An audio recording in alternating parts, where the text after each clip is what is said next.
We tracked down the creator of internet sensation Dworking to see what overnight stardom had done to his life. He was a happy kid, just always dancing.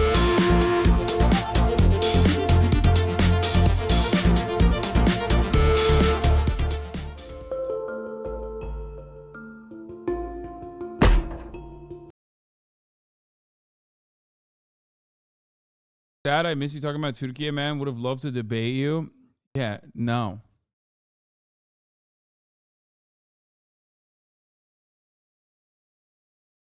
Anyway, we did. Yeah, he died of self-suck. Motherfucker, random gray name goes in the chat. He's like, bro, I would love to debate you on this issue. It's like, no, you won't. You might love something, you know, but it's not like it's going to happen.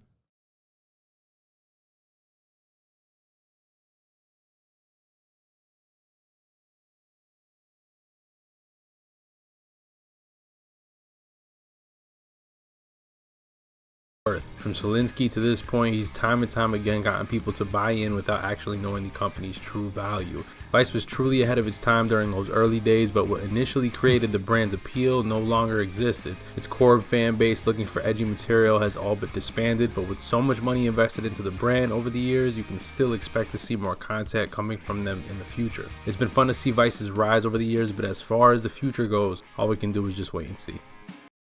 That was a great video. Jermaine Cole from this newer channel. I like it. I appreciate it. I respect it.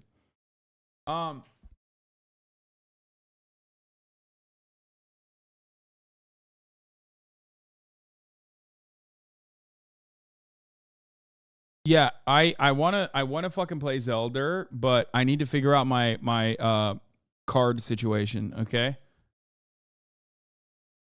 Sad I Miss You cover something I'm interested in. I really want it to be annoying. Yeah. That's exactly, listen, that is the perfect, that's exactly what happened just now with that chatter.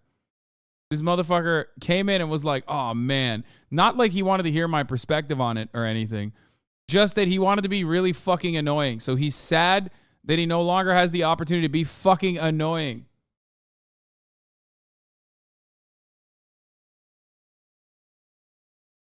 There's a new Vox on Palestine. I feel like that's going to be awful.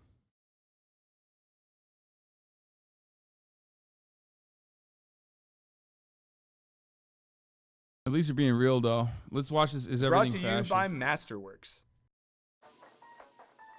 By Wisecrack. If you've watched Wisecrack over the years, you're used to hearing about philosophers like Plato and Aristotle, Kant and Hegel, Nietzsche and Kierkegaard, Sartre and Derrida. But there is one name that's come up a lot over the years, both because of his philosophical importance and his world historic level of crankiness: Theodor Adorno. Now, if you've ever heard the term critical theory, whether that's been in a college lecture or, I don't know, a YouTube video where someone tries to convince people on a school board that critical theory is at the heart of critical race theory and it's going to ruin your white child's mind. It originally stems from the Frankfurt School back in the 1920s in Europe, based on critical theory, which was a Marxist belief. It's largely because of this guy. One might say he's kind of like the Daria of 20th century European philosophy. Her writing is bad. Don't people know the difference between good and bad? He wrote a book, Minima Moralia, which argued that everything was fascist. It includes gems like slippers are monuments to the hatred of bending down. It also laments the state of modern doors. Adorno writes, technology is making gestures precise and brutal, and with them men. Thus the ability is lost, for example, to close a door quietly and discreetly, yet firmly. Those of cars and refrigerators have to be slammed. Others have the tendency to snap shut by themselves, imposing on those entering the bad manners of not looking behind them.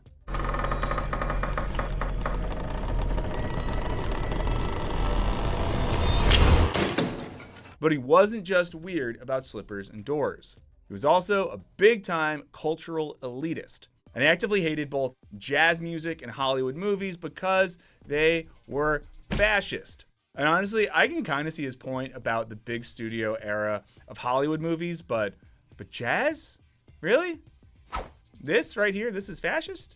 And while he's often lumped in with the Marxist tradition, and you can just ask the same angry people at the school board about that, he was so annoyed at the West German radical students movement that he called the cops on them for trying to organize in his offices, which makes him a crank and a snitch. And much like me in another, I don't know, 5 or 10 years, he was so pessimistic about creating positive social and political change that he thought it might not be worth trying anymore.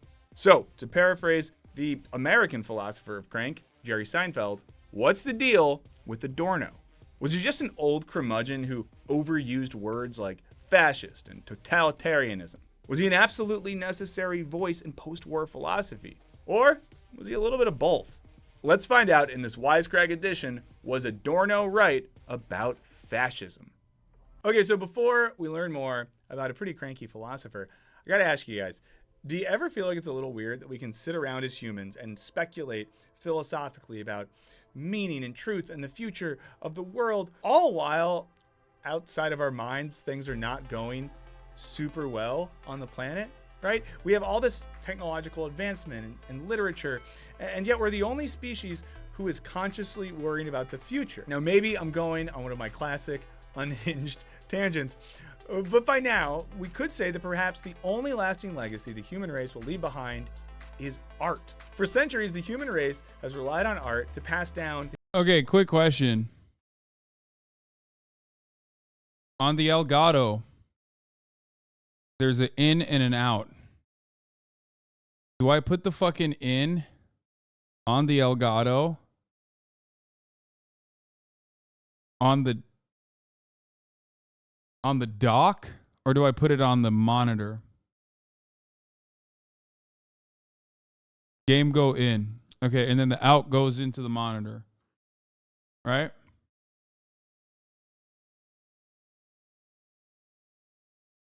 In dock, out monitor.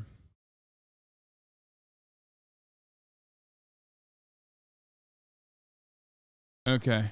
The history of society, to educate people, to commemorate the world's empires, and it's no wonder that museums spend so much to preserve it. And now, thanks to our sponsor, Masterworks, you can use art and technology to help prepare your own future. Because last year, all these tech companies that are constantly telling us they're gonna make our lives better and change the world, they lost trillions of dollars in value combined. And since all those companies make up about 15% of the S&P 500, when they lose money, it drags millions of Americans' retirement plans down with them. But the value of art has been less affected by the market. And in fact, the art market is coming off a record-setting year. Even the Bank of America believes that high net worth investors will continue to buy art despite larger economic concerns. Now, the logic here is that art's low correlation with traditional equities gives it potential to help insulate a portfolio from volatility.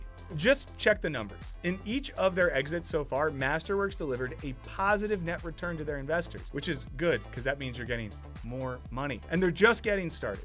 Now, over 700,000 people have joined the platform so far, but Wisecrack subscribers can get priority access at the link in the description. So I don't know, if you're wary of traditional investment, if you really like art, if you want to put your money in something. It's a fucking ad. Hold on. I'm gonna try something here. So I might lose my screen.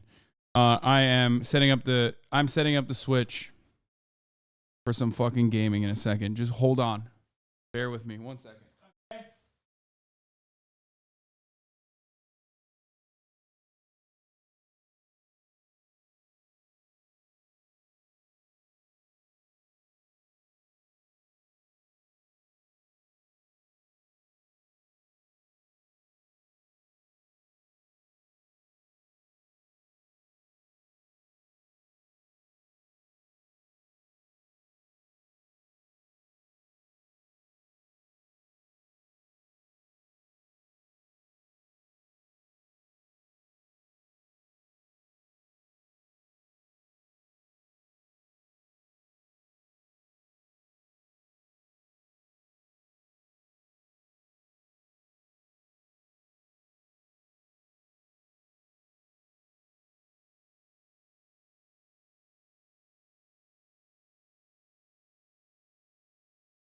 I did it.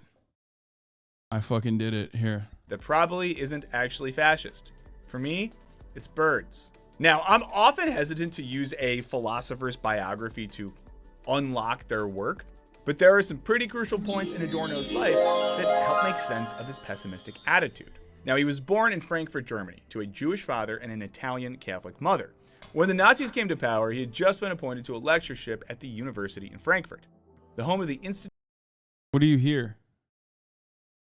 No, it's not from me. That's from the video, dude. Let's see if this fucking works.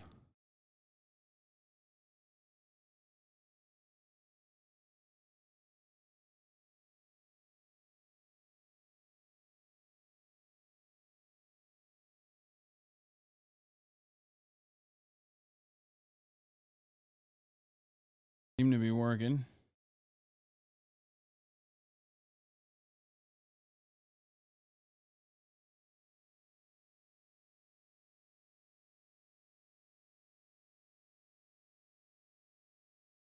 Oh. What? No.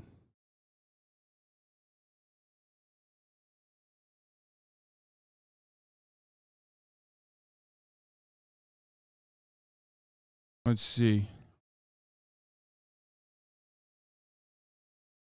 I think that we need a new one. There's no signal.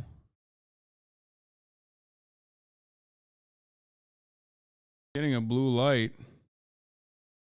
Huh.